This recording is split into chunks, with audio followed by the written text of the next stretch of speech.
In this week's Rogers McKee YouTube video, we're going to discuss whether it's better to be a temp biller or a permanent biller. Let's go.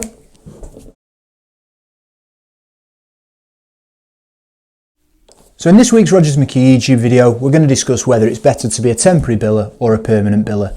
This issue's raised its head quite a bit in interviews that I've carried out recently of potential consultants coming into the business, especially at trainee level, where they're asking whether they feel it's better or whether we feel as a business it's better for them to do temporary recruitment or permanent recruitment, and they're asking our advice on that.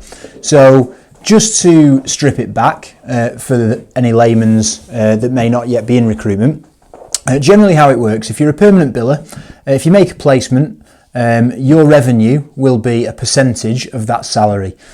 So just to keep the maths simple, if you place somebody on a 40 grand salary and you've got 15% terms agreed, on the day they start, the business will invoice your client £6,000.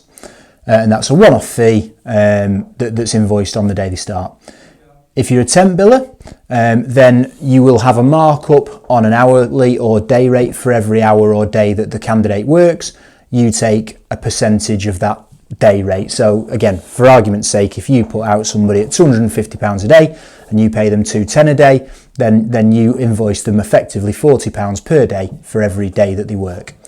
So that's in its simplest terms the difference between how the revenue works out. So is it better to be a permanent or a temp biller? Well, the first thing to say is that if you're a temp biller, it is a little bit easier to be more consistent. You generally don't have quite such peaks and troughs, and it is easier to stay on a little bit of a level playing field.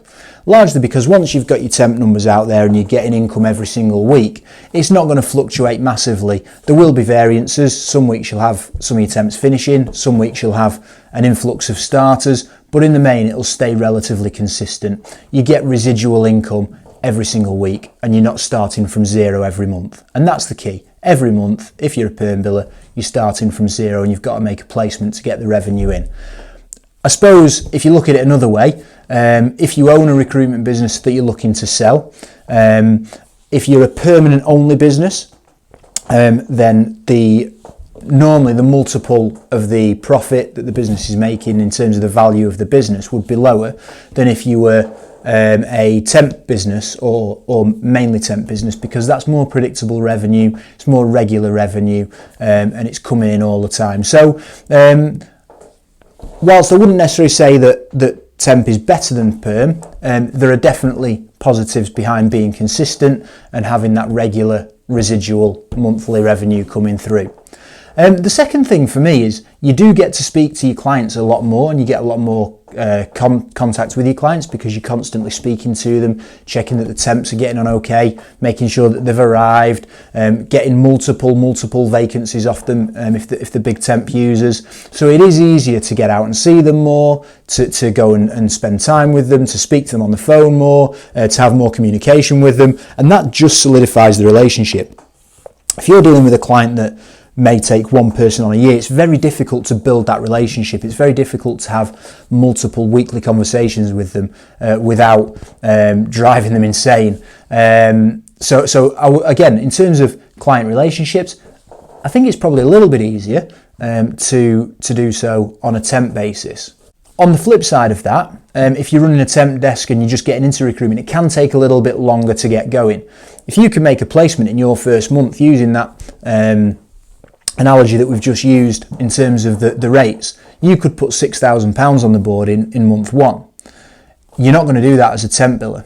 It's going to take you a lot longer to speed up, to get the ball rolling. It's a bit like a snowball. It starts off small when you make your first placement. In the scenario we spoke about earlier, £40 a day, your revenue is £200 a week if they work all 5 days of the week, £800 a month. Whereas if you're a perm biller, it's a lot easier to get off the mark quickly with bigger chunks of cash because of the fees.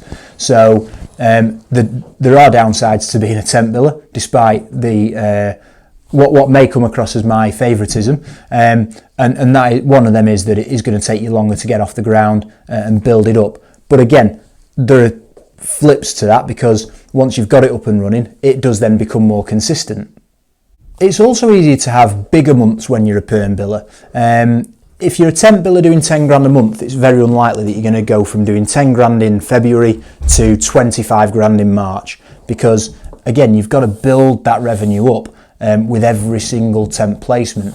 Whereas you could go from doing 5 grand a month in February on a perm desk, everything goes right in March, you get a lot more offers, a lot more interviews, and all of a sudden February is a 5 grand month, you could do 25, 30 grand revenue in March.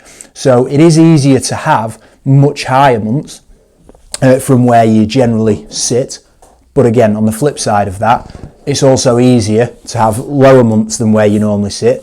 If things go against you, if people get counter-offered, if people don't turn up for the first day, if people leave and there's rebates to give out.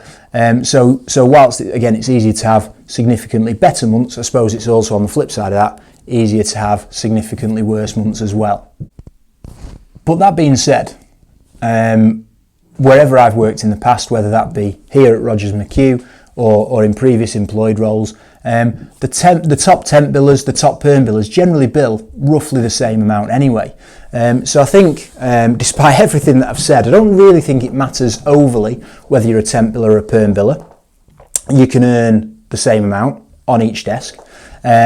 I do buy into the fact that I don't think you can run a dual desk. I think it is better to do one or the other.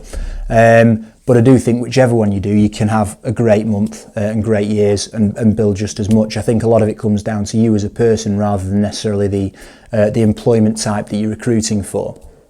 Like I say, generally the top billers won't necessarily all come from temp recruitment or all come from perm. There will always be a bit of a mix in that.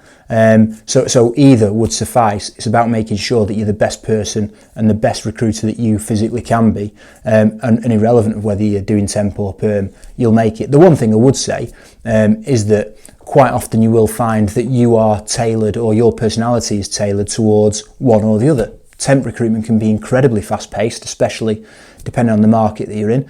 We obviously do construction and facilities management. The FM desk is incredibly fast-paced, as is trades and labour within construction. We get clients that ring up and need 4 or 5 people the next day. So if you don't like working quick, if you don't like being under pressure, temp probably wouldn't be for you. On the flip side of that, perm recruitment can be a lot slower. They've got interview processes to go through. There's generally CV submissions that are required. If you've not got a great attention to detail, I would argue that maybe perm is probably not for you either. So I think making sure that your personality fits the right recruitment style is probably more important than whether it's better to do temp or perm. So have a think, which one of those types of recruitment would my personality best fit with? And I think if you get that right, like I say, I don't think it matters whether you do temp or perm. I think you can have a great career and bill a lot of money. But if your personality is more suited towards temp and you go on a perm desk, that's when you've got a problem. And it's making sure that you're in the right seat on the bus to bill as best as you can for the employer that you work for, but also for yourself to maximise your own earning potential. So I think the takeaway from this video this week is it doesn't matter whether you're a temp biller or a perm biller. I think you can do equally as well on both, but make sure that whichever one it is, it suits your personality profile. If there's anything else that you think I've missed, make sure you leave it in the comments. Like this video, and most importantly, subscribe to the channel and you'll be notified every time a new video comes out. And we'll see you next week. Cheers.